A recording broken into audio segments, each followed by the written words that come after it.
На Талат Џафери не му се брза со разрешувањето на Катица Јанева. Најави седница најдосна до недела кога истекува мандатот на специјалната јавна обвинителка, за да им даде шанса на партиите да се договорат кој ќе ја наследи и што ќе се случува понатаму со СЈО и нивните предмети. До сега чекали на писмена согласност од сите партии за разрешувањето, за да се спречи при евентуална жалба на Јанева одлуката да биде оспорена.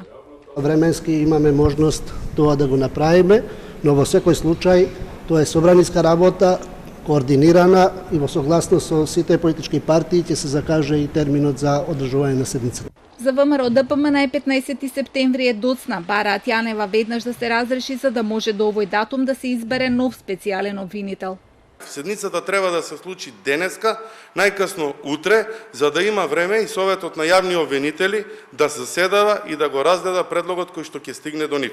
Доколку седницата ја закажеме на 15 во 20 часот, очигледна е намерата да Катица Јанева не биде разрешена. Од опозицијската партија објаснуваа дека има разлика во тоа дали специјалната обвинителка која е осомничена за злоупотреба на службената должност и е во притвор за случајот рекет, ќе биде разрешена или ќе се остави да заврши мандатот. Ако биде разрешена, како што велат, тоа ќе биде со квалификации за несовесно, нестручно и незаконско извршување на функцијата, што може да биде и документ во евентуална судска постапка. Поспротивно, како што велат, ќе се избегнат тие квалификации. Тие на вчерашната седница предложија разрешувањето да се стави на дневен ред, но мнозинството одби. Вела дека нема никаква дилема дека ќе гласаат за разрешување на Јанева, но не тогаш кога тоа го бараат ВМРО ДПМН, е туку кога Џафери ќе ја стави точката на дневен ред.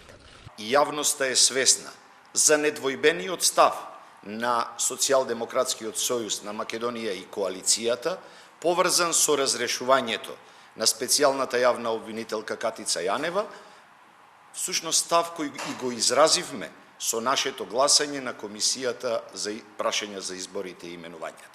За разрешување на Јанева е потребно двотретинско и бадентерово мнозинство, доколку пратениците изгласаат таа да биде разрешена, предлогот ќе биде испратен до Советот на јавни обвинители, каде ќе биде донесена конечната одлука.